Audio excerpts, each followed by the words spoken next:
The College of Idaho, a place where hard work, commitment, and perseverance thrive.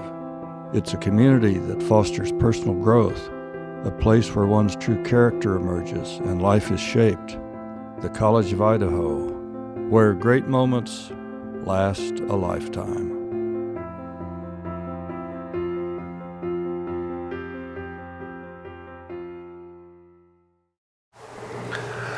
And welcome everyone who's viewing, and thank you for joining us for our virtual Winter Discovery Day. My name's Joe Hughes. I'm the Director of Marketing and Communications here at the College of Idaho, and we are excited to have you here and your interest in the College of Idaho. And we hope to have some great information for you during our time together. If you walk around campus, there are banners and signs that have a statement on there that we feel really represents who the college is, what the college is all about.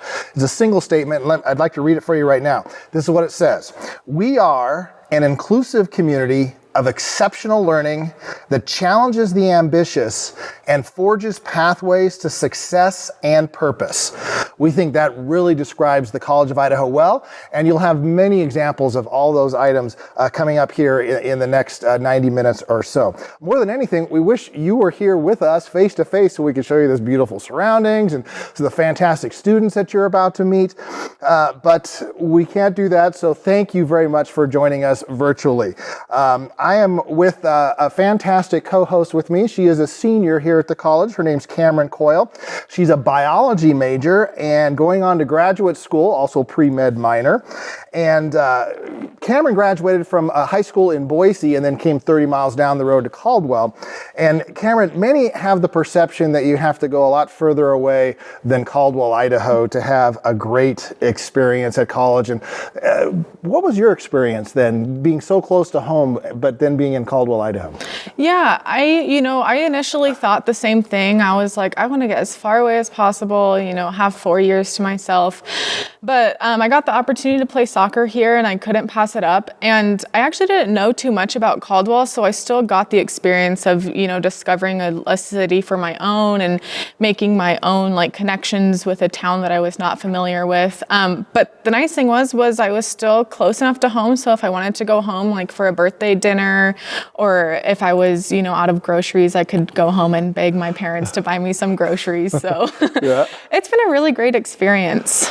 I think I've heard a lot of people say it's as far away as you want it to be, yes. Especially if you grew up in or live near the area. Yeah, definitely far away and definitely a different environment than Boise. So it truly is you feel like you're in a completely different place. It is most definitely a residential community, and when it's not a pandemic, there's plenty of things to do on this campus every single day of the week, and you can leave when you want to if you feel the need to. If not, you have everything you need right here. Cameron, one follow-up. One way to get a sense of this great community here would be to just kind of get like we are right now, live on campus. Can that even happen right now? Oh yeah, absolutely. We are definitely accepting people for in-person visits. We do have a cap on the amount of people that can come in per day. We can only accept 10 per day, but it's really easy to sign up. You can just go to the College of Idaho website and there's a Visit Us tab that you can go to and fill out, the day that you want to come. If you want to meet with faculty members, you can do that virtually. We have a really cool room set up where you can be on campus but meet with a faculty member still.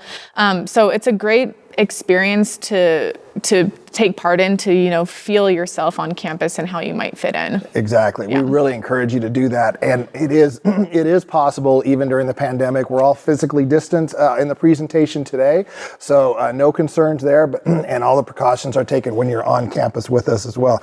Excuse me. One benefit though of having a virtual event is that we have people watching from other countries. We had almost 10 different countries that were signed up for the event, so a special welcome to you as you were able to join us for this. We have over 90 countries represented on this campus, so it's very much a global mindset here at the College of Idaho, and that really enriches the education and the friendships that are developed here. There's a live chat that's going on as well. It's being moderated by a pair of our fine admission staff, so please take a look at that, put in some questions. And where are we coming from? We're on the first floor of the Cruzen Murray Library, one of the most beautiful buildings on campus, glass all around us. It's a beautiful blue sky winter morning here in Caldwell, Idaho. We just wish you were here with us. This is one of our newest buildings. It was opened in 2018. There's 3 floors. There's one above us and one below us, and just one of the most fantastic buildings where a lot of great activities happen and a lot of good studying and everything that a state-of-the-art library has to offer. Let me give you a quick overview of what our schedule looks like for this morning. We have a fantastic student panel that is set to have some questions come. So if you have questions, there's that Q&A function in that chat. Please go ahead and start sending in some questions, and we would love to get to those. We have some pre-recorded interviews with some faculty and staff that also took place in this building as well that we will get to. We have our Associate Director of Admission, Greg Franz. We'll have some important information for you a little bit later on. And then we're going to finish off with a brief video tour of some of the dorms that we have here on campus where you would likely be living. So first thing, again, on the list is going to be that student panel. And again, please, if you have questions, use that Q&A function. Some of your questions may be answered by our moderators, our admission staff who are on the chat with you. Some of them may come through here and we'll ask them live to our panel. So please, if you have questions, go ahead and send those in as you're viewing to be answered. Cameron, before you introduce our student panel, I would love for you to tell us a little bit about what you have experienced in terms of like student interaction here on campus. Yeah, the College of Idaho is a pretty small school. It only has just about 1,000 students, but the interactions that you have with students, you meet so many different types of people that it's like you are constantly getting different perspectives on things. I'm a student athlete, so you interact with a ton of athletes. I'm also on student senate, so I interact with a lot of people who are more involved in that. And there is overlap in a lot of things, but it's so cool because you just meet so many people, both like from a local high school area, but also from around the world. So there's lots of good interaction that'll come from your time here. Yeah, I think Cameron's a great example of what you'll hear throughout here about the peak curriculum that you have that really has you in a bunch of different directions, and not only just through the courses of study, but Cameron helps me with marketing and communications. She's on a focus group that I always send her stuff, asking her for feedback, and she's been doing that for a couple of years for me. Student athlete, works with admissions ambassador, and then all the other things that have to do with the academic standards as well. So how about you introduce our student panel? Absolutely. So we have 3 student ambassadors with us here today. First, we have Madison Najima, who is a senior, and Sierra Duarte, who is a senior as well, and Josh Anderson, who is a junior. All right, fantastic. Well, we thank all of our students for being here, and we couldn't have picked 3, or actually 4, you too, Cameron, finer students to be here. So let's get to our first questions, if we could. First, with Madison, we'll send this question to you. One of our students named Peace asked us this question: what are some of the things you like about the College of Idaho? Honestly, what do I not like about the College of Idaho? There are so many just amazing opportunities here at C of I. I love our professors, our faculty, our staff, everyone that you interact with on campus is just absolutely amazing. They're rays of sunshine. They're here to ensure that you succeed and that you are going to really just persevere during your time here at the College of Idaho. I love the squirrels on campus as well. They're really fun. They get really close to you. I feed them cookies often from the cafeteria. I love the tight-knit community that we have. You really get to know everyone in your classes. You get to know your professors. I text my professors if I have questions. It's just a really cool community that I really think is unique to the College of Idaho. Very good. Thank you for that answer, Madison. Let's send, Robin has a question. We'll send this over to Sierra if we could. Robin was asking, how do you know a school is right for you? And then specifically, does the College of Idaho fill all your boxes? When I was thinking about how I would answer this question, I thought about my own, educational journey in picking the College of Idaho. And I feel like at the time, I really wasn't sure. I looked at the other schools that were in the state of Idaho, such as the University of Idaho, Boise State, and ISU in Pocatello, and the College of Idaho never felt like it was on my radar, but my mom really begged and pleaded for me to do a tour. So I feel like at first I did it to please her, but I actually really enjoyed how small it was, but also that it was close to Nampa, which is where I'm from, but the fact that I knew I would be living independently if I went to school here. And I think when you make a decision to go to college, it's definitely a personal investment that you are choosing for yourself. It should be a choice that you make, and hopefully not one that your parents make or any outside influences, because this is about your future, and it's an investment for yourself that will ultimately impact you for the rest of your life. And as intense and serious as that seems, it should be still a fun and thoughtful decision that you get to make. And I feel like as long as you trust yourself and you really make sure you can picture yourself flourishing and growing at whichever college, you can't make a wrong decision. You know what I mean? You're already doing something so brave and bold to pursue higher education that I feel like as long as you place a lot of trust in yourself to make the right choice, you really can't go wrong. And for me personally, wrapping up my last semester that's online, I feel like aside from the pandemic, which has altered everyone's lifestyles, no matter what, C of I definitely checked all my boxes in the way that it was affordable for me at the time with the financial aid that I was given to have an opportunity with, and the fact that I was able to continue a lot of my own personal interests and hobbies in the form of marching band, pursuing an art degree, and also letting me kind of adventure outside of those things and learn about myself in different ways with the different activities and groups that are on campus. Very good answer, Sierra. I want to follow up something as well, especially since you're from Nampa, you said, which is even closer to Caldwell than Boise is. And I did kind of want to follow up on the same question that I asked Cameron about the college being sort of far enough, as far away as you want it to be. What was that? Was that your experience as well? Yeah, because I actually went to Valley View High School, so it's literally down the road. You could probably jog if you wanted to. And I remember my mom picked me up early from school, which is another reason why I said yes. I'm like, I get to get out of school early? Okay, yeah, let's go tour this place. And my mom picked me up, and she's like, okay, let's go. And then we just drove down the road, and I was like, oh, it's over here? Like, I didn't realize it was so close. But, a lot of people always ask, oh, it's in Caldwell. I feel like that's not exciting to me, or it's so small here. I don't know if that's going to be, if that's going to be fun for me or adventurous. And the thing is, when you step on campus, you automatically can tell you're in a different environment, even though it is the same city. And it really gave me a newfound appreciation for Caldwell that I never experienced, because I only went to, I only was in Caldwell for high school. I'd never experienced Caldwell for college. You know what I mean? So I feel like as long as you have an open mind about the city, you're going to find that it's actually really cool, and there's a lot of surprises, and there's a lot of things to do, especially as a 20-year-old, not necessarily a teenager. Yeah. You know what I mean? So great. Well, we're very happy that you joined us here, and we're sorry this is your last semester here at Sierra. This next question is going to Josh, the one junior on the panel that we have. This question comes from Madison, and Madison's asking, what is the College of Idaho known for? Oh, goodness. That's really a good question, Joan, and thank you, Madison, for asking. Kind of like Maddie said in her response, what's it not known for?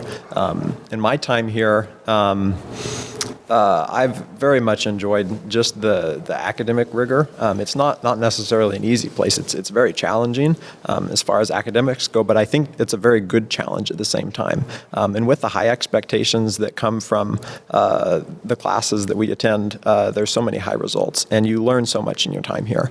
I think as far as academics can be concerned, the professors and the other faculty here really push us to become critical thinkers, articulate writers, and just people who can speak well about what it is that we believe and what it is that we've come to understand through our educational time here. Beyond that, the college is known well for its athletics. One of the things that I very much enjoy is the number of different activities that are hosted on campus. And when we are in person and in a non-COVID time, I spend lots of my time in the afternoons and evenings attending basketball games and volleyball games, but also going to the band productions, the theater, and just so many other activities on campus. Once you get here, as I think Joe and several others mentioned before, there is a very large presence of international students, and that's something that's very unique to this place is just, I think, the percentage and the accessibility of very different mindsets and focuses on a number of different subject matters. I'm a political economy major, and so I know that we very much benefit from having that very diverse and very interesting perspective in some of my courses. So when you ask me, Joe, what stands out about the College of Idaho, those are a few things for me. You mentioned you're a political economy major, Josh. What are your minors, and what are you hoping to do with your education? Yeah, that is a very good question. And my minors have actually changed a little bit since I came here. Not too much. I did come in as a political economy major, and that was for really a very specific reason, because you don't find that political economy major, that focus, or the way that the curriculum is created at many other places outside of the College of Idaho. But beyond that, I have minors in pre-law, environmental humanities, and natural sciences. So I come from a very much ag-centered background. My family farms and ranches about 45 minutes away from here in Eastern Oregon.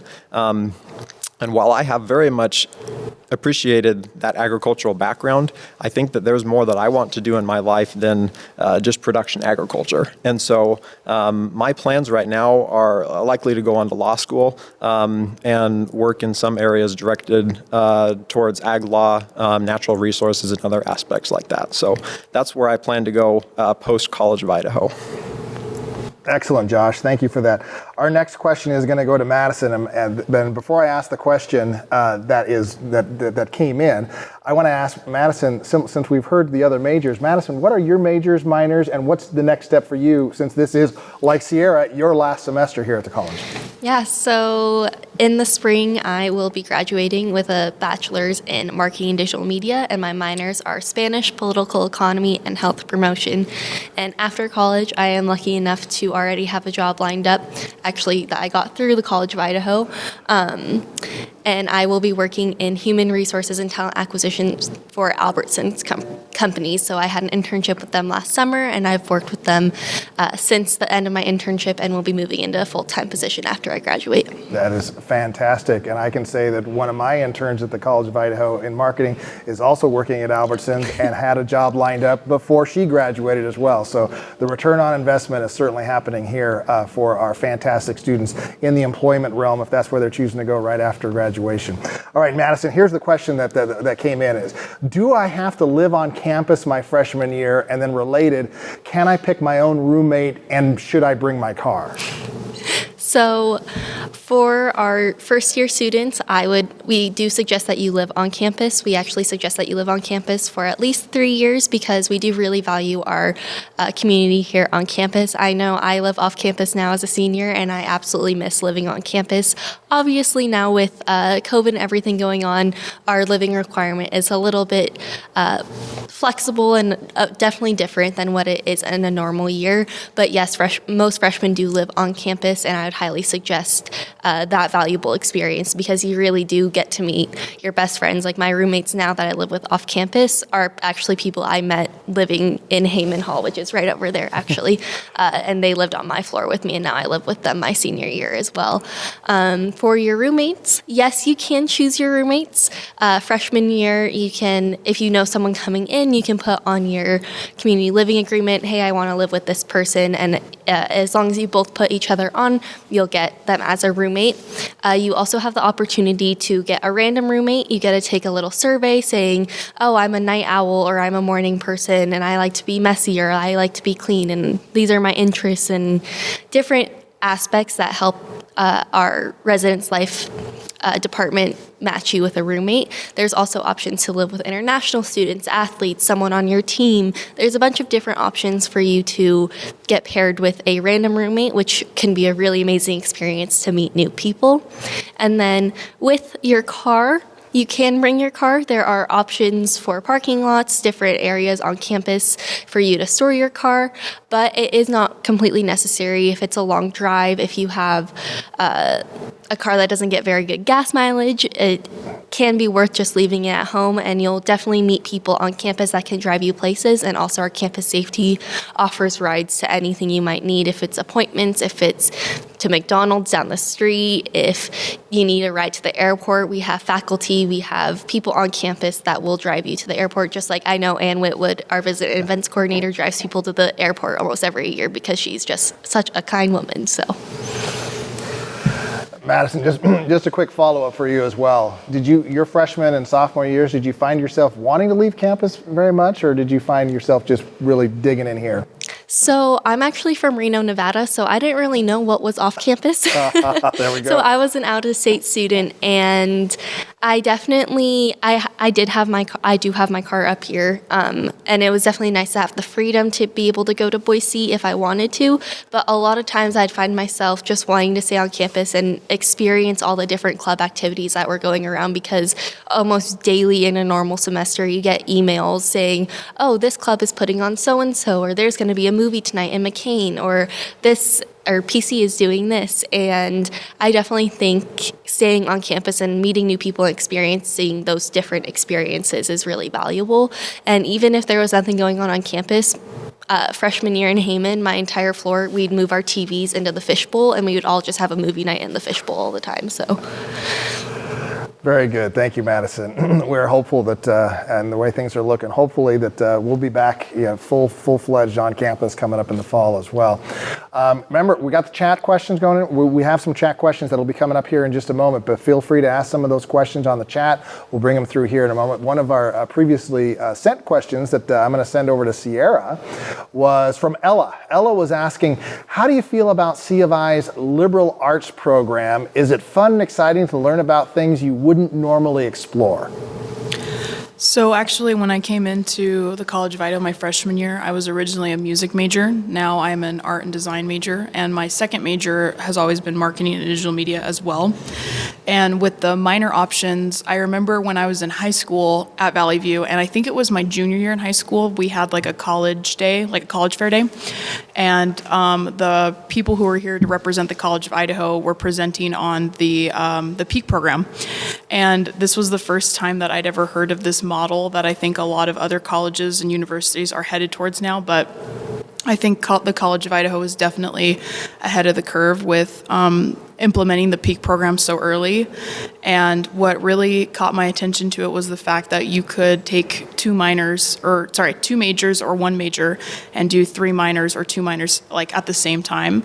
And this was when I was probably 17, 16, so I didn't even know like what a major was. Like I knew that was your major focus, but I didn't know like, oh, it's a certain amount of credits you take over the 4 years or 5 years or whatever, which then means that you'll be getting a bachelor's degree, and it could be a Bachelor of Science. Like those were all terms and vernacular I wasn't familiar yet with as a high school student. So fast forward, by the time that I was going to the College of Idaho, when it came time to pick my minors, there's a lot of options to choose from, and the way that they were categorized felt very comfortable for me, because you have your natural sciences, your social sciences, your art and humanities, and I feel like for me personally, I knew what my strengths and weaknesses were as far as those categories went, and being able to pick a major that I was really comfortable with, such as art, and then like marketing, which was something I knew I wanted to pursue, but I know myself to be a creative person. So being able to do marketing and digital media as one major and look at the curriculum and see, oh, okay, I know how to draw, I know how to do this, but I'm really interested in like the business aspect of things. That felt very it felt encouraging, and I felt enthusiastic about pursuing that sort of major, because I knew that I was going to do stuff I was good at, and I was also going to get exposed to certain parts of the curriculum that I'd never experienced in regular high school before. And then with picking my minors, I picked the natural science minor because math and science is not my strong suit, but I picked that minor specifically because it had a lot of options. Like it was more of the open-ended sort of science minor, so you could kind of pick and choose what you wanted to do with that. And then for my social science minor, I picked gender studies. This was a newer minor that was coming into the college that not a lot of people knew about, and that wasn't super big at the time, but it was between gender studies or possibly history because I knew I really liked history in college. But being someone who is queer and Latinx anyway, it felt very refreshing to see a minor that was aptly tailored to the life that I live every single day. And I thought it was really amazing and beautiful at the same time to see that as an academic area of focus, queer studies and studies that reflect a lot of correct history with POC people was coming into fruition at a small little college in Caldwell, Idaho. And as somebody that represents those things, it felt very empowering to be able to study it and know that I was going to be in a encouraging and safe environment to kind of explore those different topics of academia. And so it's really cool. And the way that you get to choose your semesters, it's always ahead of time, the way that you get to plan your schedule. You always can consult with your professors and your counselors, so there's never really any anxiety with registering. Sometimes even if something doesn't go the way that you wanted it to, like you didn't get a specific class, I feel like professors are always down to let you in if there's enough room for you, or the counselors are always ready to help you find a substitute or an alternative. So I feel like there's never a reason to feel discouraged or I guess upset with your schedule. There's always something exciting to take, and it'll always be of importance. I feel like you'll never take a filler class, if that makes sense. There'll always be something that you can gain knowledge from that will help you down the road. Great, Sierra. I think you kind of answered the follow-up I was going to ask when you said no filler. It doesn't feel like a filler, but from the outside looking in, when you're choosing a school and you know that this college touts itself very realistically that you're going to get a major and 3 minors in 4 years. We don't have a lot that linger into a 5th year, and you get that done in 4 years. It seems like, well, I just want to study art. That's all I want. But so does it get tedious when it feels like that when you have to want to focus on your major, but you have all these other minors that are required at the school? It never has ever felt tedious to me. If anything, it feels exciting because I think going into college, in the past generations, it's been you focus on that one thing, you get that one job, you work it forever, and then you die. And that's not really the case anymore. I think with, Gen Z and the millennial generation growing up and now entering the workforce, I think jobs and businesses are looking at the more well-rounded people that have multiple skill sets on their resume and that have had multiple experiences doing different jobs, having different skills, studying different things at college. So sometimes, in the day-to-day attending college, it might seem like it could be tedious to only ever do a bunch of different things, but I really think with the mindset going forward of what a college could do for the average 19-year-old kid by the time they leave, by the time they're 22, I really think it's to broaden and expand on your skill set and your resources. And I think more colleges are going to go towards the 1 major, 3 minor, 2 majors, 2 minors type of curriculum, because you really get to be a well-balanced and educated human by the time you leave. Sometimes it's not always about the skills, but more of oh, did you know that you learned about this philosophy while you're in college, and you also took a math class, and you also learned about ancient Roman history. It makes you look really cool. It makes you look like a very well-rounded and very knowledgeable individual. So no, it's never felt tedious. I always feel excited. I love registration time. Actually, I'm a huge nerd for it. That is peak to the core right there, and the college has been doing it for more than a decade now. So we're definitely ahead of the curve on this particular way to teach students and to be ready for anything that is coming at them throughout their lifetime. Josh, next question is going to come to you. Zoe has a question. How many classes do students usually take? And then kind of related to what Sierra was just talking about, do students really have to have 3 minors? Yeah, that is another very good question. 12 credits is the minimum for full-time students, but I would say that most students here at the college usually range between 14 to 16 credits per semester. You can go up to 18 during a full semester, but that's not quite recommended. It's a lot of work. It can be done, but I feel like most people kind of fit in that 14, 15 range for most semesters. And really just building on that great story that Sierra just shared about her experience, it is a requirement to have all three of those minors, but as much of a requirement that it is, I feel like it's more of an opportunity, and really just something that I very much appreciate. And one thing that I like to talk about is even the courses that you're able to take beyond your minors. So the way that it's set up, we have about 124 credits required total to graduate. Roughly a third of those fall into your major, another third fall into the minors, and then you still have a third, so roughly 30 or so courses that are free for just electives. And so even though you're already learning about all these fascinating topics of study in your majors and in your minors, there's also a lot of room for just elective courses. So right now, I'm taking an intro to 3D course,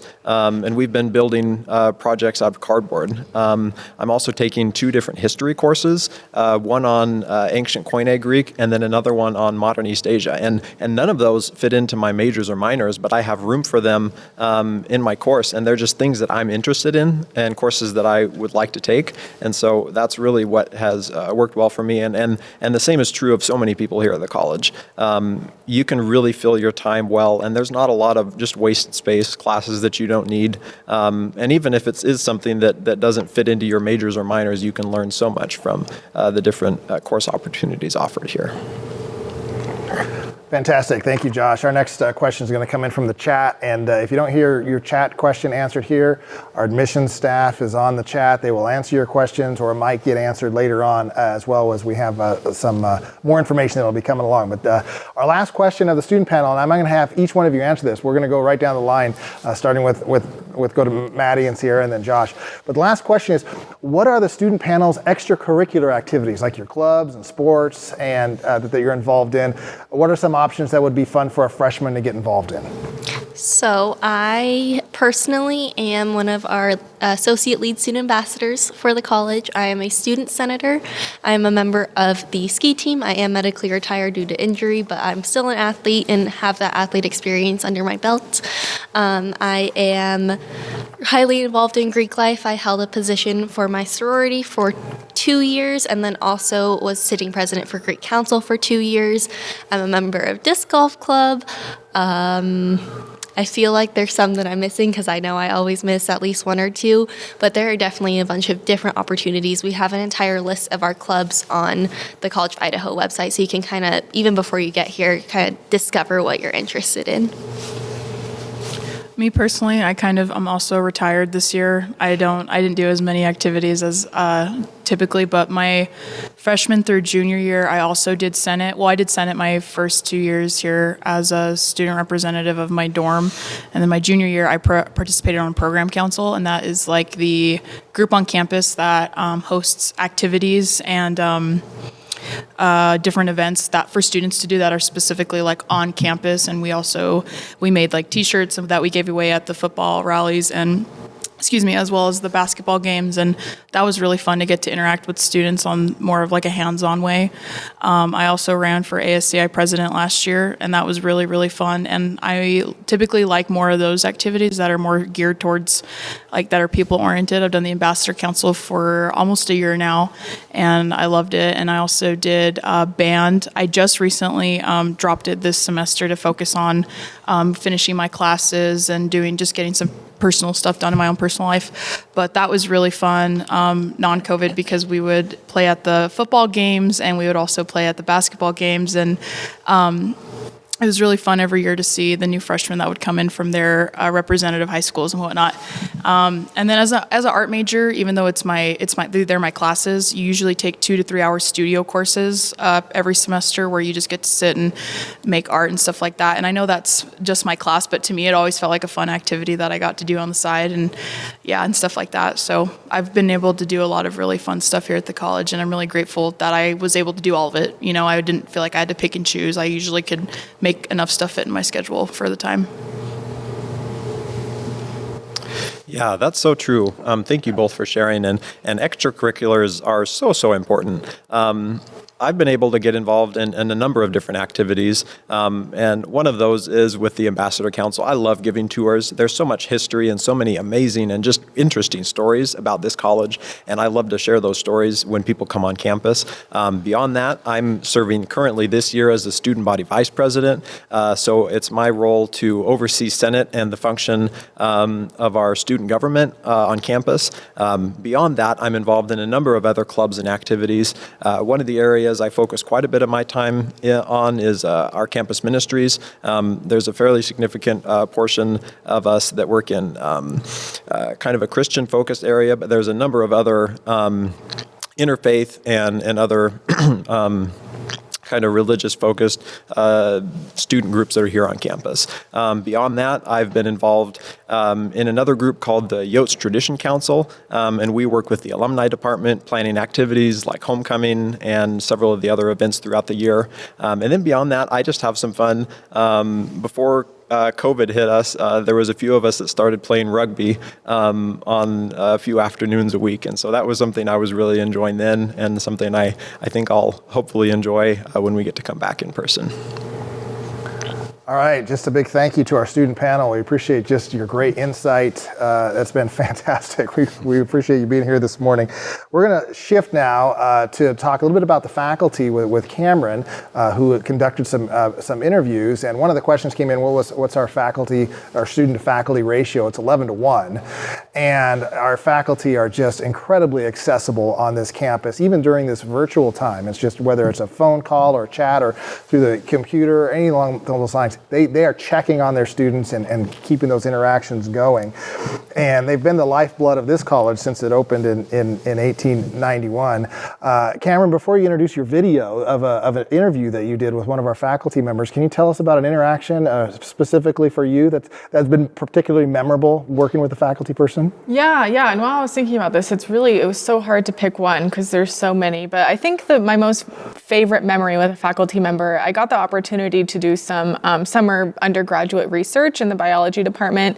And my mentor, Dr. Mark Gunderson, we went out one day. We had to go a couple days during the summer out to a little reservoir outside of Mountain Home to collect crayfish, which were a specimen of interest in our study that we were doing. And working out in the field is like pretty taxing, grueling work. Like, you don't think it's going to be a hard day. We were only out there for like 3 hours, but we were so tired. It was like in the middle of the summer. It was so hot. And he was like, you know what, let's stop and get burgers. And we stopped at this little burger joint in Mountain Home and just like feasted like on these huge burgers. And then we were all full and tired. And I think I may have fallen asleep on the ride home, but I love that story. And that was such a special summer opportunity that I got to have. That's great. Yeah.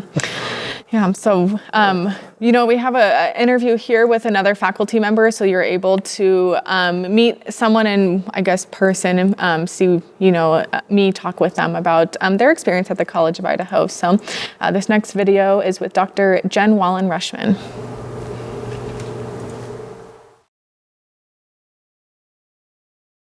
I'm here with Dr. Jenn Rushman, and I will let her introduce herself. Hi, I'm Jenn Rushman. I am an associate professor of psychology here at the college. I think it's my 5th year here. Sounds right. Nice. Okay, I just have a couple of questions for you. First, what is your favorite part about teaching and or working with the students here? So I would say one of my favorite things about being at the College of Idaho is the relationships I get to develop with students. So oftentimes I have them come in, maybe they're in my intro to psychology class or my social psychology class, and I see them as freshmen, I see them as sophomores, and then I'm really lucky because I'm also the director of student research and creativity, and so I do a lot of research with students, and I see students as they're seniors working on their senior capstone projects.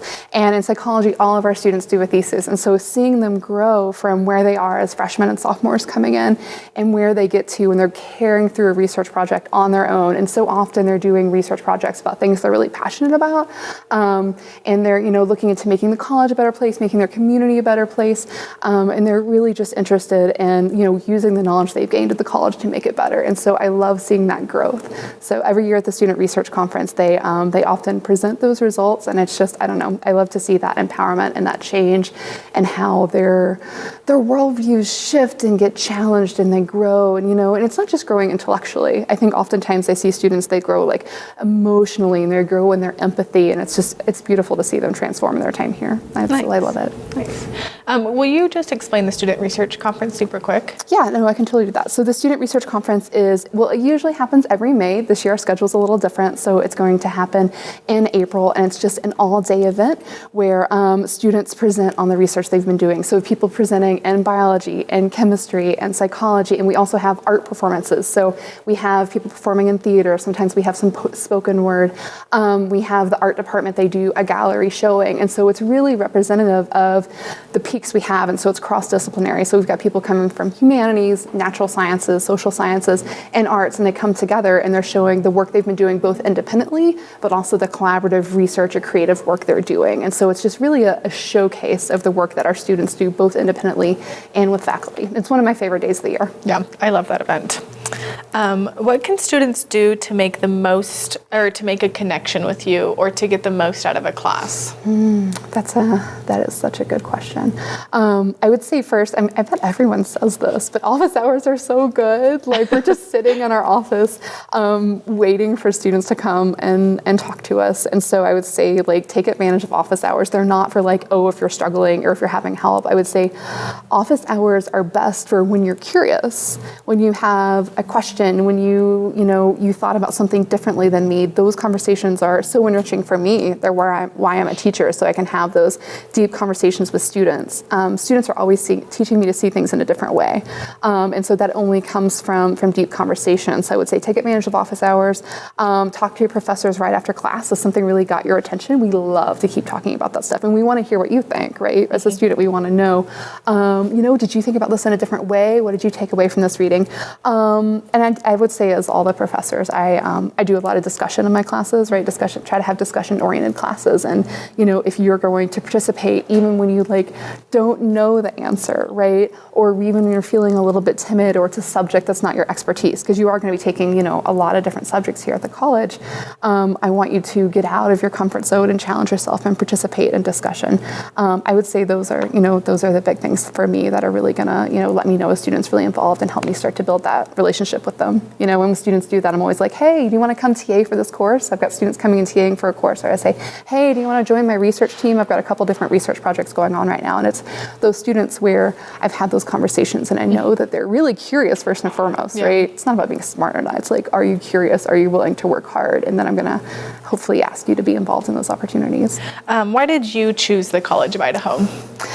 So the reason I chose the College of Idaho is I actually really wanted to go to a liberal arts school when I was applying for colleges. And so I'm from Kentucky, and I applied to these liberal arts schools all over the Southeast, and I applied to one state school. And so when it came time to get to college, I got scholarships to all my schools, but the state school was like, we'll pay for you to go to college. And my family was like, you have to go to this large state school. I went to the University of Louisville. I had a fun experience, but I still wanted that liberal arts experience. And so I didn't get it as a student. And so I knew I wanted to focus on teaching also. I love research. I love the research that I do. But for my very earliest days in graduate school, I knew that I wanted to be a teacher first and foremost.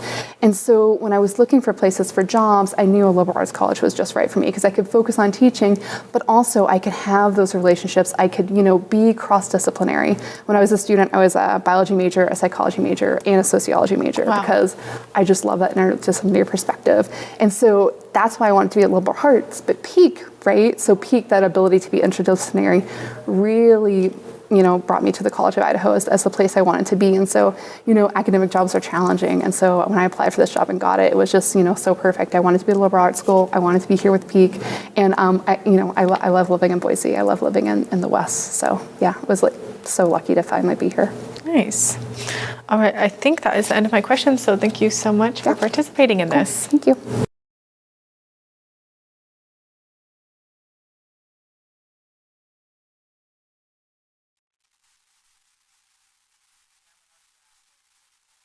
staffs as well, be it through internships or work study or mentorships or even just general assistance. You interviewed one of our staff members as well, but before you introduce that video, can you give us a personal story of a staff person that made a difference to you? Oh yeah, and similar to faculty, it's so hard to pick one, but this one's fresh on my mind. I actually met with one of our staff members, Jennifer Riddle, yesterday.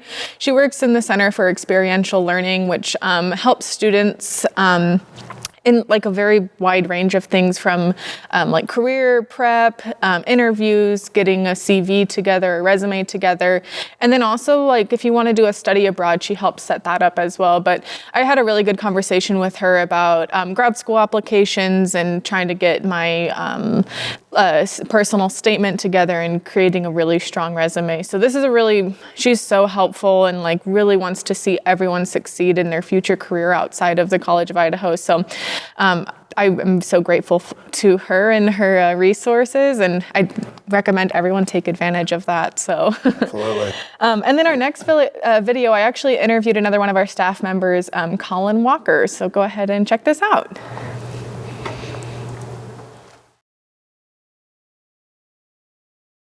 All right, now I'm here with Colin Walker, and I will let him introduce himself.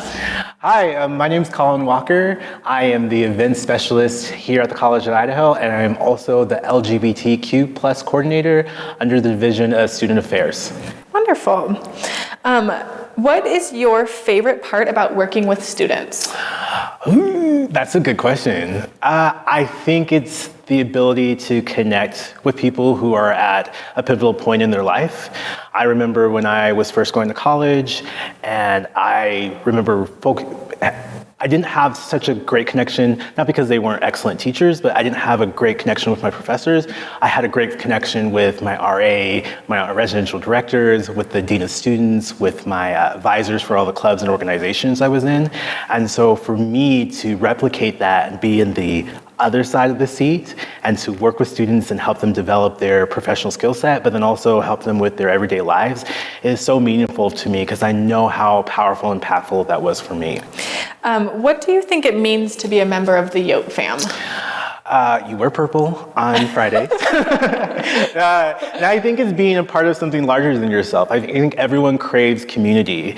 And I think college campuses are kind of engineered to give a sense of community, but I think for here, I think the focus on diversity and inclusion, I think the focus on being as excellent as you can be to translate your skills past just the classroom, but into your everyday life, into your working life, I think that's what it means to be part of the Yote fam. And you'll be so surprised. I'll walk in the store with my little purple mask on, go Yotes, and people will say go Yotes or go Yote fam, and it's so nice. I forget that I'm wearing the mask, but it's such a nice callback that I'm a part of something bigger than what I think I am, especially how disconnected and disjointed we are in today's society. It's so nice to be a part of something. What, if anything, could tempt you away from the College of Idaho to go work at another institution or somewhere else? If Beyonce greets me every day, if Oprah pats me on the back. No, I think for me, I think it's the ability to travel more. I love to travel, and so I think having the chance to go around and travel the world and interact with different people. But you kind of get that here at the college with like how many different students we have internationally and even domestically. So I kind of get that international flair whenever I talk to a student and learn about their background and learn about their country. But yeah, I would love to travel, eat tons of vegan food, or meet Beyonce every day. So that's the only College of Idaho. Give me Beyonce and I'll stay here forever. All right. What advice do you have for students coming into college to stick with the struggle? I think understand that it's going to be a struggle. Like I remember going to college because I did so well in high school, and I thought, and I went to a community college, so I was like, well, I got this. I mean, this is nothing. This is just like what, a step above high school. And I didn't realize how different it was going to be because I was alone and I didn't have my parents to depend on, and my teachers were like, well, if you turn it in, you turn it in. If you don't, that's your money. And so to understand, you're going to go into a struggle, you're going to go into something completely new, and embrace that. You're going to fail, you're going to make mistakes, you're not always going to be the best that you could be, you're not going to be the brightest in the class, and that's okay. Learn your own rhythm and learn what does success look for you, because it's going to look vastly different than what it was in high school or what it was in your boarding school or wherever you were in your past. And I think rely on not only your peers, but also your staff. David Douglas, the provost, always says you want a mentor and two friends. And I really think that's sound advice, because you need that support team to kind of keep you going and push you and then let you know when you're screwing up, or let you know when you're succeeding, or maybe you should try something else. So I think that's probably the best advice I could give. I don't know. What do you think? That was good advice. Okay. Yeah, I like it. All right, Colin, that is all I have for you. So thank you so much for joining me. Thank you. That's wonderful.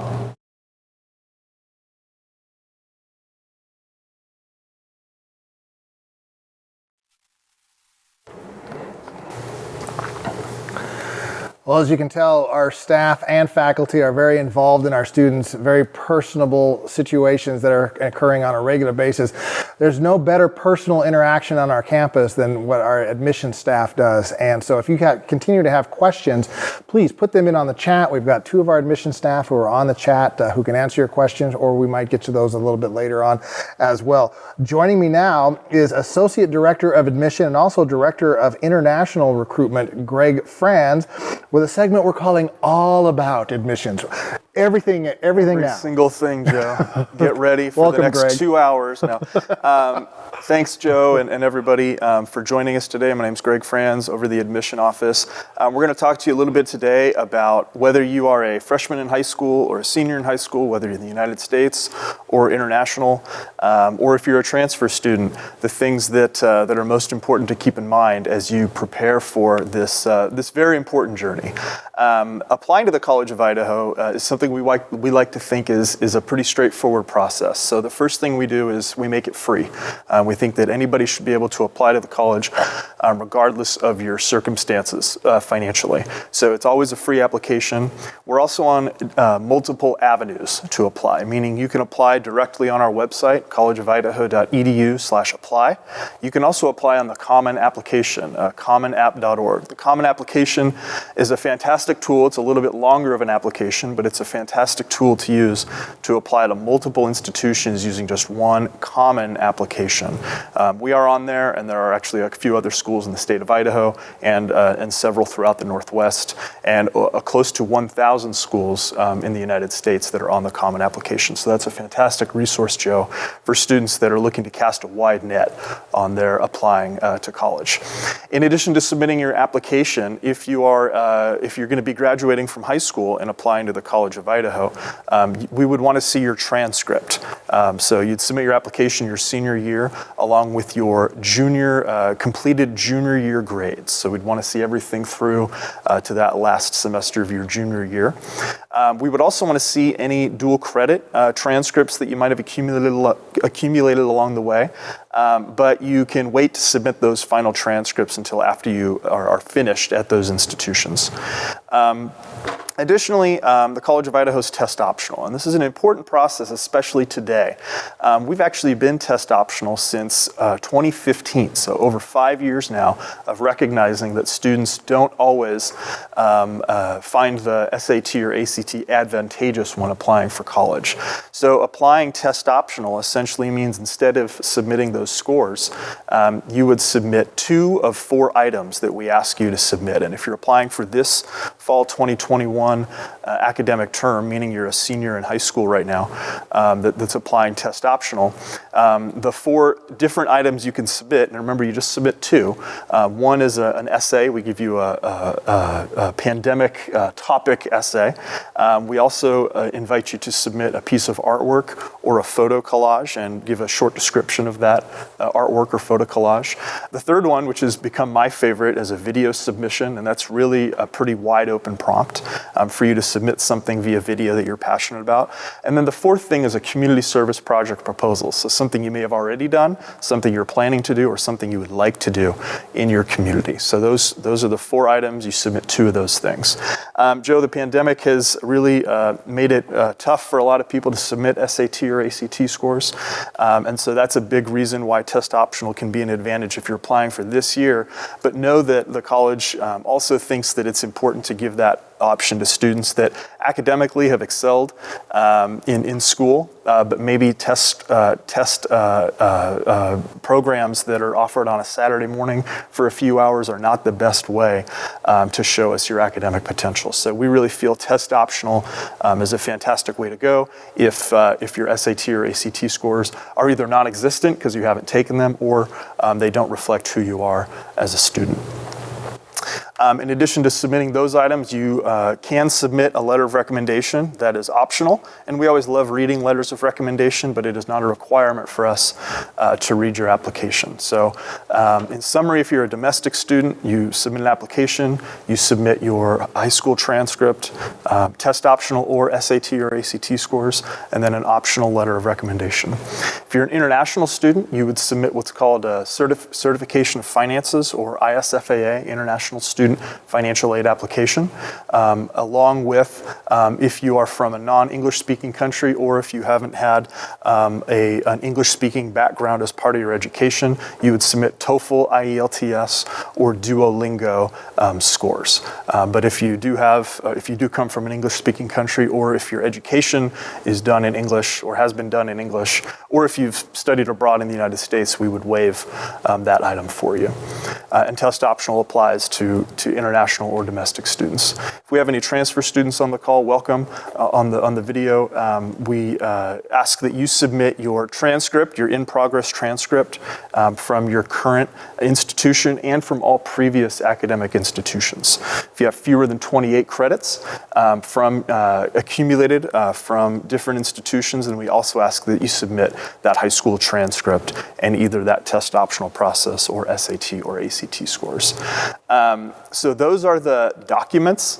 Again, if you're a high school junior, sophomore, freshman, this doesn't apply to you right now, but coming up in the next year, 2 or 3 years, this is something that's an exciting process. As Joe mentioned, we have several admission counselors answering questions right now.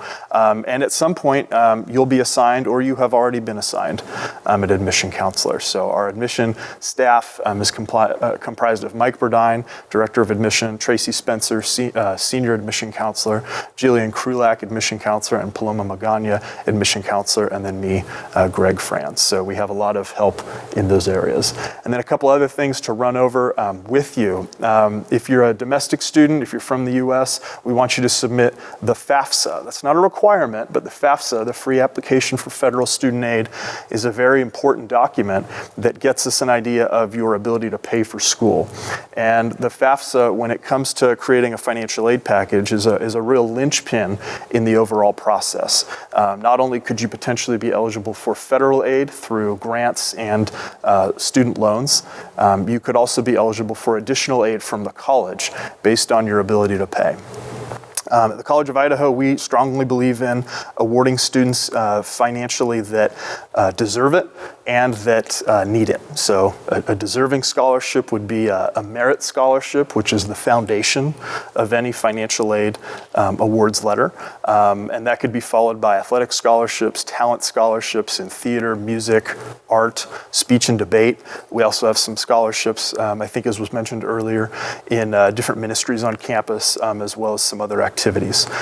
So the College of Idaho is really determined to put together a financial aid package that is affordable to students, whether you're applying domestically, internationally as a transfer, or as a first-year student. But the FAFSA, again, not a requirement to submit, but if you're able to submit it, it really can make a big difference.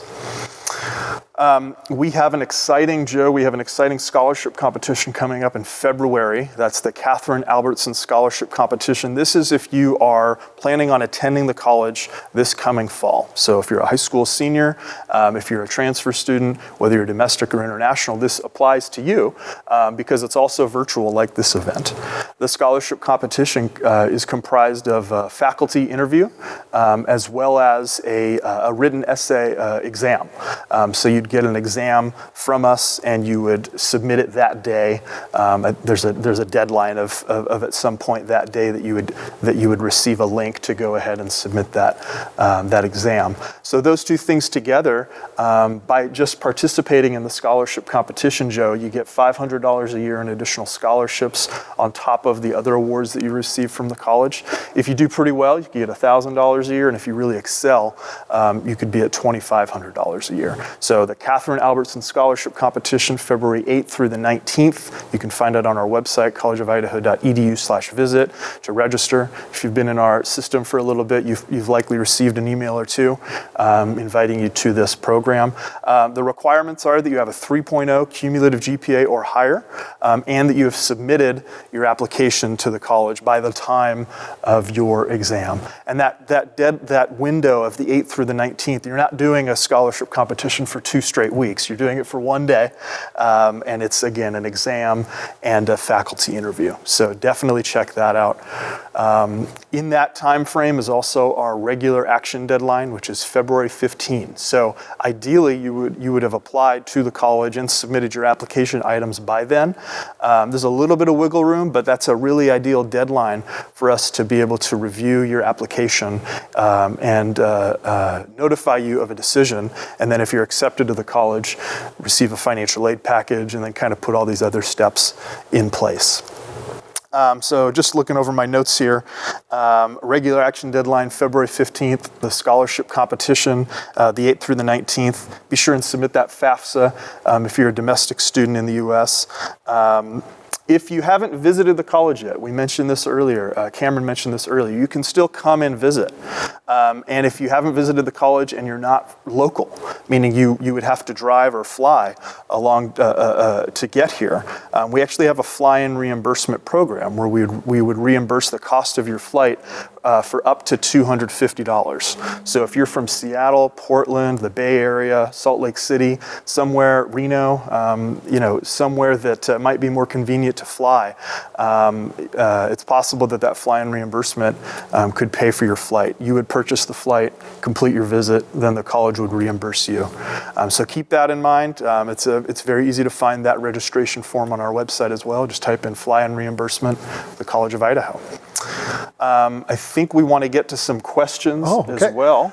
I thought you were going to give us all about admission. I meant all. Okay. No, we purposefully pulled a few things out because we had some questions that came in that Greg is very much suited to answer some of these questions. And so thank you for sending those in. Greg, great presentation. Thank you. You're very, very thorough. I'm kind of kidding around with Cameron as well as Greg that I've got the old school tablet here, and they've all got their electronics that they do so well.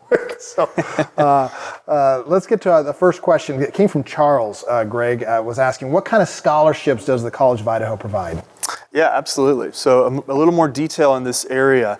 As we mentioned, need-based scholarships and grants based on your FAFSA. But again, the foundation, just to be more specific about merit scholarships of a financial aid package, is that merit, which is based on your GPA. And if you're a high school student, it's your high school GPA. If you're a transfer student, it's your transfer GPA accumulated during your time as a transfer student. And those scholarships vary between $10,000 and $20,000 per year, and again based on the GPA that you have coming into the college. Those scholarships do not change no matter how well or maybe how poorly you do here at the college. This is a really nice update that we've made over the last couple years that reflects that struggling, maybe if you come in and struggle a little bit at the college before finding your footing academically, you still have that merit scholarship and it's not going to change for you.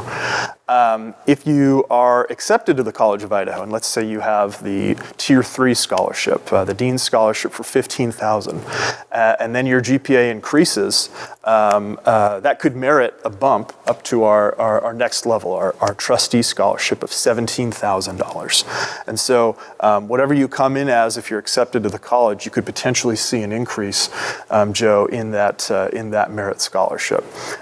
So we don't use test scores and we don't use test optional responses to determine that scholarship. It is just about your GPA. Other scholarships, as we mentioned a little bit in terms of talent, the College of Idaho is an NAIA Division II institution, meaning we have student athletes here, some that walk on, some that are recruited and maybe don't receive an athletic scholarship, some that receive a certain amount of a scholarship, and we have a very few students that receive a scholarship that covers the rest of their costs up to the cost of tuition at the college. So really a great opportunity if you are a student that brings a specific talent, whether it's athletic, again, music. We have 11 different musical ensembles, and you can audition for those to be part of those, and there are scholarships there. We have a theater program. We also have speech and debate that awards scholarships and art. So several different ways, and I think if you're just embarking on this process, if you're a senior or if you're sort of preparing to embark as a junior, or if you're a sophomore or freshman and are just trying to accumulate information, it can seem like a long journey to get from the College of Idaho cost of attendance, $45,000 a year, to the College of Idaho average financial aid package is close to about $30,000 a year. And so just know that those numbers, those scary numbers that you see, particularly at private institutions, are really hopefully going to come down for you as you apply, are accepted, and receive scholarships. Again, the college is focused on awarding aid to those that deserve it and to those that need it. So hopefully a combination there of scholarships and grants can make this a reality for you. But those are some of the big scholarships the college offers. That's a very good overview, Greg. And I would just mention as well, as you're making those considerations for that cost of attendance, that you always keep in mind that the College of Idaho is intentionally getting you out of here in 4 years. We don't want you having to spend more money, lingering along 5 or 6 other years, like a lot of institutions may. In fact, nobody graduates students in 4 years in the state of Idaho better than the College of Idaho does. So factor that into your calculations as you're taking a look at what the actual cost of colleges is. Another question coming in from Marlon. I hope that's how you pronounce your name. If not, I apologize. But Marlon has a question. Can you give us a picture of what the academic schedule is for majors and minors? Yeah. Great question, Marlon. I think the big thing here is to start big. As Josh mentioned earlier, it takes 124 credits to graduate from the College of Idaho, and you accumulate these credits in several different ways. First, a major and 3 minors over your 4 years. What are those areas that you do? And you do have to complete kind of specific areas of study that sort of encompass a broad range of minors and majors. So those 4 areas of study are natural science and mathematics, history and social science, humanities and fine arts, and then the professional foundation and enhancements.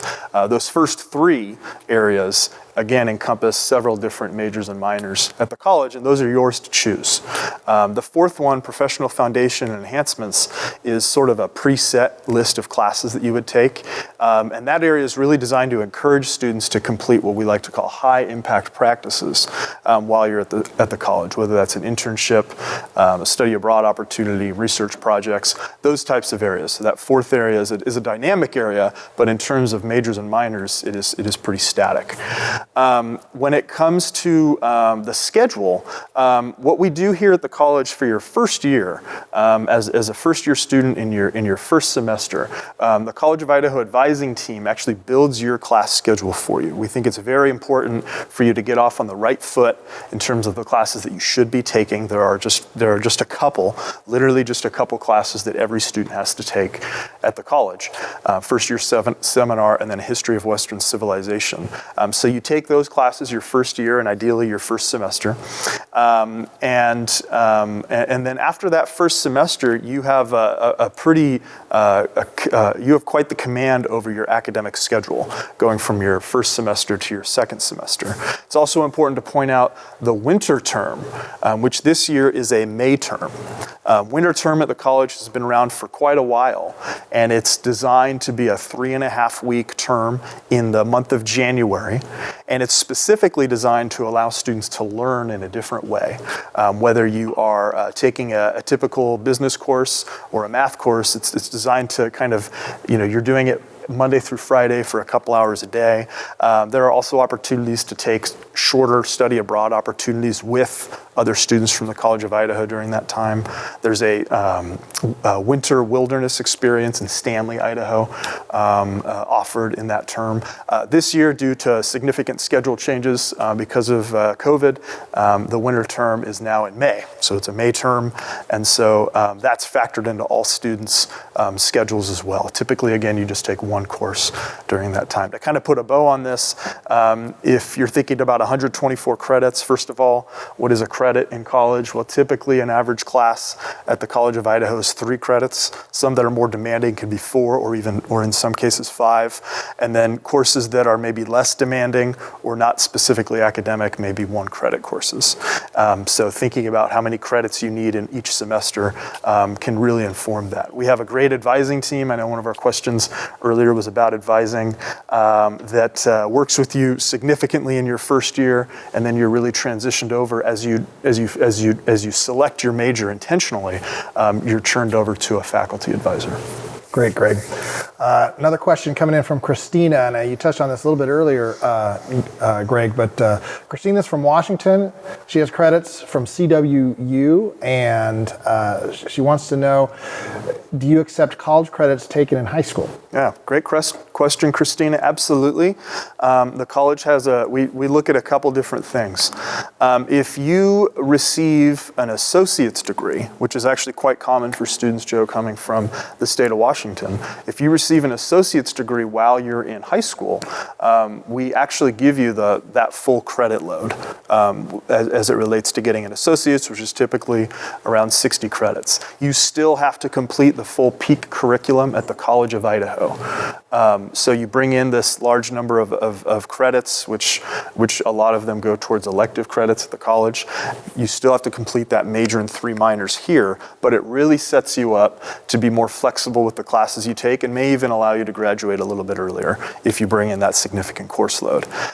If you do not receive an associate's degree while you're in high school, which is the case for a lot of, probably most students that are taking dual credit courses, we accept up to 30 college credits from those institutions that you're attending, or if you took AP courses or IB courses, we also can accept some credit from those as well. For AP courses, we accept a score of a 3 or higher to be able to give you college credit. So we're all about giving students college credit for classes that you deserve. We just want to make sure that you're also completing our very specific and well-designed peak curriculum of a major and 3 minors over your 4 years. If you complete an all IB curriculum and you receive a final score of a 28 or higher, then you would also receive 30 college credits. Great, Greg. Another question that came in from the chat. Do you have a large orchestra? What percentage that audition are accepted to the orchestra? Yeah, I actually put in a request about this question earlier, yesterday when I saw this, and I promise we will get back to you specifically with that question about ensembles and how many students are accepted. I think I'll just give a general music overview. We have 11 different musical ensembles. I wouldn't characterize any of them as particularly large, but they are quite diverse in what they offer. Some of them are all strings, some of them are all vocal. In terms of being accepted into them, sure, you have to know, and I'm not exactly familiar with a specific admission rate for those ensembles. Suffice to say, when you're accepted to the college, you're able to jump into a music major or minor. Nothing's going to specifically prevent you from doing that. But it is a great thing to audition, and you do have to audition for those different musical ensembles that are at the college. Joe, in a normal year, at this point, we probably would have had 10 or 11 different productions, different concerts, whether it was in Langroy's Recital Hall, which is a beautiful building that I'm staring at right now, or the larger Jewett Hall auditorium. So that's a real, something we've missed, and we're really enthusiastic about being able to come back at the college. But the College of Idaho music program is large, it's diverse, and it's not actually comprised of that many students that are majoring in music. We do have a significant number of music majors, but we also have a significant number of students that want to go on to med school, or that want to major in business or that want to do something in psychology or another area of study, but they're very passionate about music, and so our ensembles give them an opportunity to, whether that's a minor or something they just want to do. It's a good point, Greg. I had a conversation with a parent who said that was the deciding factor for her student to come here, because she didn't want to major or minor in music, but loved it and wanted to be able to continue that on. And then she came here and is loving it. So that's a great point, that if you are interested in it and you still have the talent and want to pursue it, you can. You can at the College of Idaho, and that's not always the case at other institutions. Greg, thank you very much for your knowledge and your time and everything along those lines. It's a very common sight. If you're on our campus, you can be walking around one day and you would see Greg walking around with his phone, giving a tour to an international student and their family across the globe. Personal tour on his phone, just giving all the ins and outs, and that's the kind of hands-on approach that we have here with our staff and our faculty at the College of Idaho. It keeps me in shape in those cold winter months. It does too, and that was pre-COVID that you were doing that as well. So it's kind of all we have right now in a lot of ways. Lastly, we want to give you well, not lastly, but we have another video that we want to show you of one of our faculty members that Cameron did for us. So let's take a look at that one now.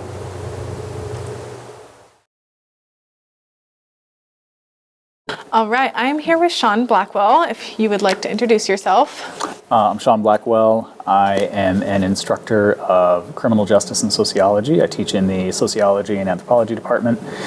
I'm on my 5th year here at the College of Idaho, and I love what I do. Nice. Okay, so I just have a couple of questions for you. What can students do to make a connection with you or to get the most out of a class? Well, I think there's 2 different answers to that. In the midst of a pandemic, the easiest way to make a connection with me is through Microsoft Teams, through email, or even through social media. I don't do anything scandalous on my social media, so I'm friends with students on social media. I let them, get into my DMs or whatever it is they say, and I try to be as available to them as I can through those electronic media, I guess. When we're on campus, I actually don't spend a ton of time in my office unless I'm at office hours, and usually that's because I'm out and about on campus, interacting with students. I'm often easily found in Simplot Cafeteria having lunch with a student, and I invite students to have lunch with me almost on a daily basis sometimes, and they've been pretty good about taking me up on that. So that invitation stands to any students who want to come. Just shoot me an email, give me a call, shoot me a DM, however it is that you feel comfortable contacting me, and let's do lunch. Let's get coffee in McCain.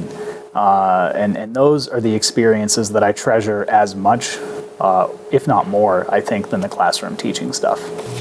Why did you choose the College of Idaho? Actually, my partner chose the College of Idaho. So she was a student here some years ago. She graduated in 2011, and she had an absolutely transformative experience. She loved her professors here. She majored in psychology and art. And even when we were first dating, she raved about what a great experience she had here. And so at the time that I was applying for this job, I was working in law enforcement as a felony probation parole officer. The job announcement came up, and she encouraged me to apply. And I said, no, I don't have my PhD yet. I may never have it. Forget about it. And so I didn't. And then months later, for various reasons, the job opened up again. And my partner came back to me and said, hey, maybe you should apply for this job. C of I is this amazing place. The professors are just wonderful and kind and interact with students. I think you'd be a good fit. Just humor me and give it a shot. And I said, what the heck? I had my master's at this point, and that was the qualification required. Mm-hmm. So I did, and within weeks I had an interview, and next thing I knew, here I was at this fantastic institution.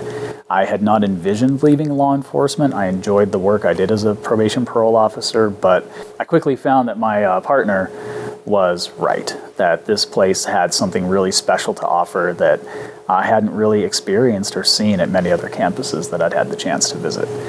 So thank you, Melissa, for encouraging me to take this job. It's been probably the best experience of my life. Wonderful. Oh, that's so great. employment-wise.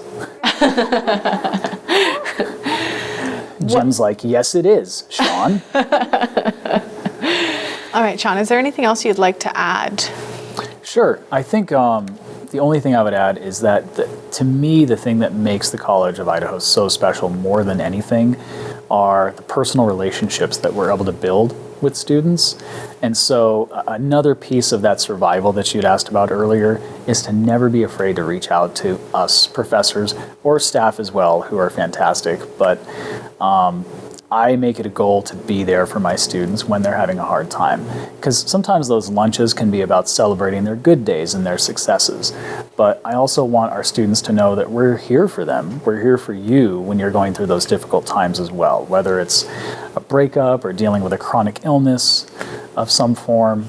We want to be there as part of your support system to help you navigate this journey, because many of us deal with those things ourselves. And so, yeah. We're here for you. Okay, wonderful. Thank you. Thank you so much for getting to know some of our faculty members. We hope that what they shared was important information for you. If you'd like to get in touch with any of the faculty members you met here today, or any of our other faculty members, don't hesitate to reach out to your admissions counselor or one of us student ambassadors, and we can get you in contact with them. Thank you.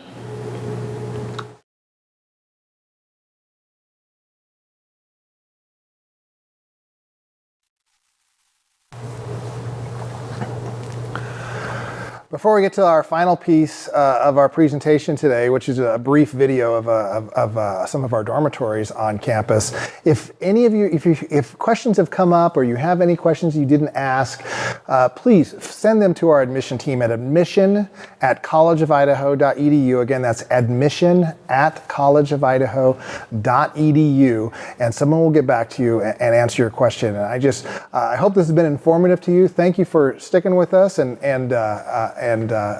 learning more about the College of Idaho. I hope many of you will be making the choice to join our close, tight-knit family here in Caldwell, Idaho, and experience our PEAK program. Cameron? Yeah, we just really want to thank you again for being here today. You know, although we can't see you, we feel the love from afar and hope that you felt the same.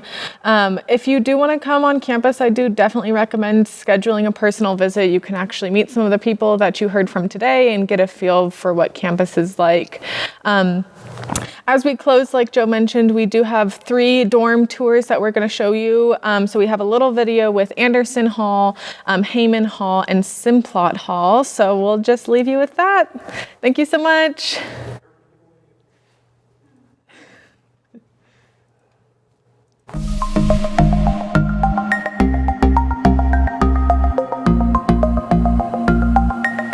Hello, I'm Sarah Hammond and I'm a freshman living in Anderson dorms this year. And so far I'm absolutely loving it. I've been here for about a month. And although COVID has made things a little bit hard to connect, Anderson is really known for its amazing community that always tries to connect and stay involved. So even though it's a bit outdated, I encourage you to look beyond that, because even amidst COVID, I've been able to make so many friends, and I've been going to lunch with them and meeting new people, and it's just been great. So welcome to the Yote fam. You're gonna love it here.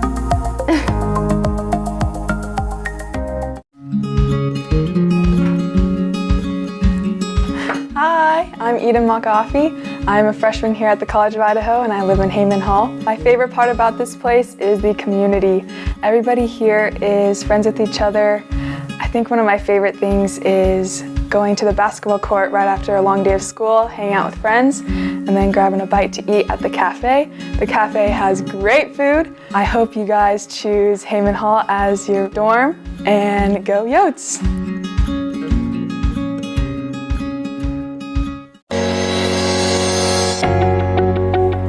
Hi, welcome to Simplot. My name's Roy. I'm the sophomore here, and I'm majoring in computer science, and I'm from Myanmar. I simply love Simplot because of the community here. Of course, we have a lot of games nights, and we do study as well. It's very clean, and the community itself is very nice. I love the College of Idaho. Why? Because it's a very diverse place. This is also one of the main reasons I chose here. And also, because of our faculty members, and you'll feel just like home. Just come and you'll feel the way I feel. Hope to see you soon. Go Yotes!